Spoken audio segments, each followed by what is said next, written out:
Zbliżał się świt. Herszt stał na środku pobojowiska, chełpiąc się odgłosami dobijanych żołnierzy króla.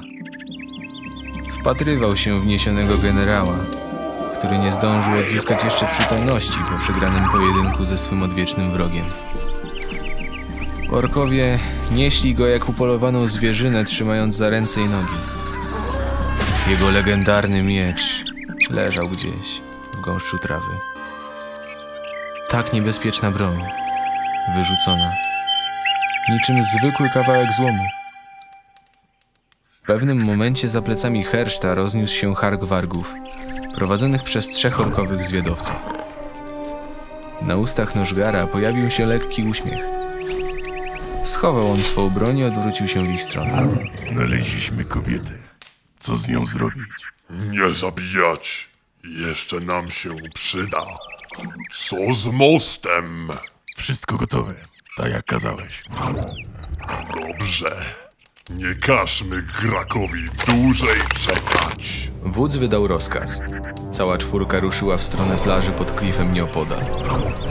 To tam miało dojść do ostatecznego wyrównania rachunków z królem Mahatemem.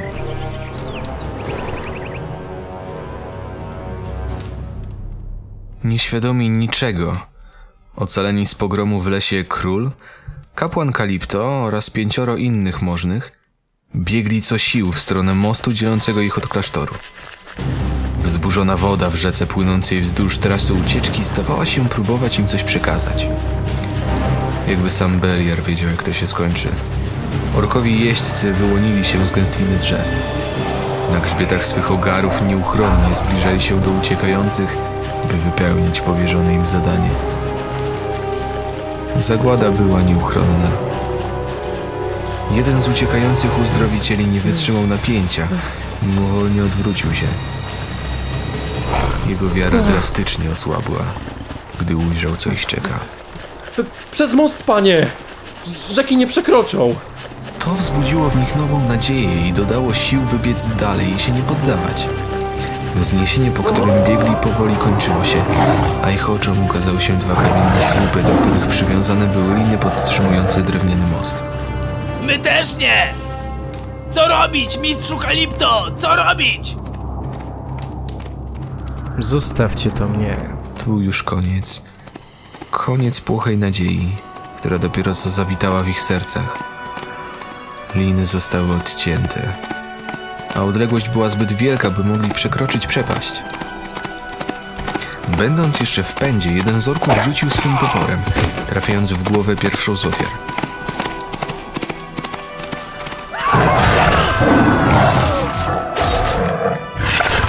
Szarżujący jeźdźcy z impetem wpadli w grupę ludzi, natychmiastowo masakrując prawie wszystkich. Przerażony król zaczął się cofać, do momentu, gdy zorientował się, że za nim jest już tylko przepaść. W amoku nawet nie zauważył, że nie ma przy nim Kalipto. Orkowy wojownik, zsiadłszy ze swojego wierzchowca, podszedł do zamordowanego kapłana, by wyciągnąć wbitą w jego głowę broń. Z zakrwawionym toporem w ręku począł zbliżać się do swego następnego celu. Nemroka Varok, Borgof, Nożgar Batla Tarhaj. Tar, Buda, Jabart, Varak, Nekra. Zostałeś sam. Twojego obrońcy tu nie ma. Od początku znali nasz plan. Jak długo z nimi trzymamy?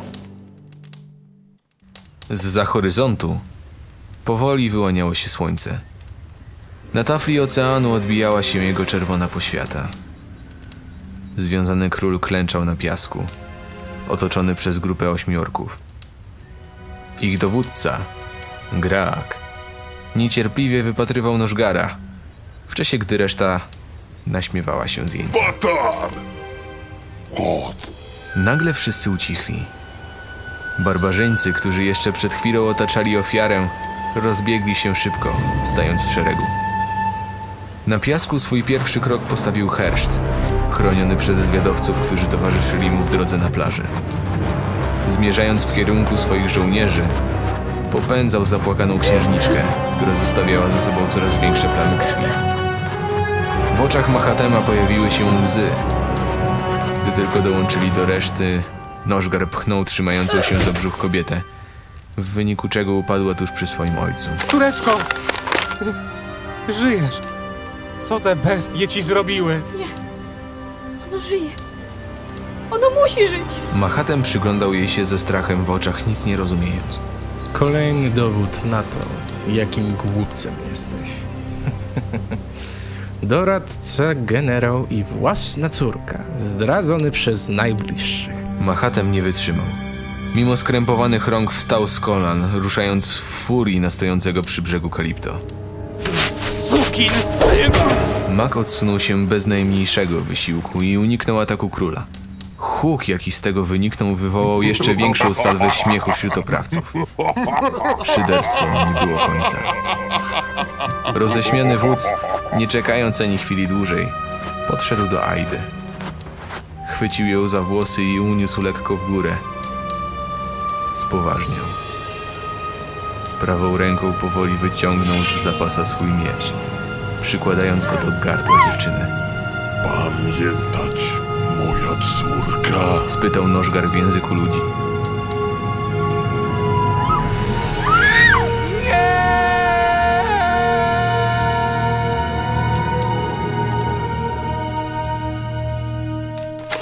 Minęły 2 tygodnie. Pod miejscem, gdzie orkowi szamani oddawali się modlitwie do swojego bóstwa, więziono upadłego bohatera. Niegdyś mistyczny wojownik, rycerz walczący w imię równowagi i króla, dziś stał się niewolnikiem skazanym na łaskę okupanta. Przykuty do ściany generał usłyszał kroki. Wiedział już, co to oznacza. Wąskim korytarzem zmierzał w jego stronę zniecierpliwiony herszt. Na jego twarzy rysowała się nienawiść. Strażnicy pilnujący więźnia, widząc go, rozeszli się, tworząc dla niego przejście. Nożgar podszedł do jeńca, nerwowym ruchem chwycił go za podbródek. Uniósł głowę, by mieć pewność, że patrzy mu prosto w oczy. Dlaczego twój miecz nie podpala? Warknął herszt. Niewzruszony bohater tylko mrugnął. Nie miał zamiaru odpowiadać na pytanie. Nożgar wpadł w furię. Zacisnął swą pięść, by następnie wyprowadzić silny cios w brzuch jeńca. Więzień stęknął boleśnie i skrzywił się, po czym rzucił krótkie spojrzenie orkowi. Przynajmniej się nie poparzysz. Osobiście widziałem na polu bitwy, jakie spustoszenie niesie twoja broń. Jednak w moich dłoniach to tylko kawałek bezużytecznej stali. Dobrze wiem, że znasz odpowiedź na to, dlaczego tak się dzieje. W odpowiedzi rycerz splunął orkowi w twarz, na skutek czego otrzymał jeszcze silniejszy cios pod żebra. Bohater nie wytrzymał, jego głowa bezwładnie opadła w dół. Zabrać go do celi. Trochę niewolniczej pracy otworzy mu gębę. Rzekł Nożgar do strażników, zdając sobie sprawę, że z tego człowieka ciężej będzie wyciągnąć jakikolwiek strzępek informacji niż z innych. Herszt odwrócił się, ruszył w stronę wyjścia. Strażnicy na rozkaz podeszli do torturowanego. Po rozkuciu wycieńczony człowiek padł na ziemię.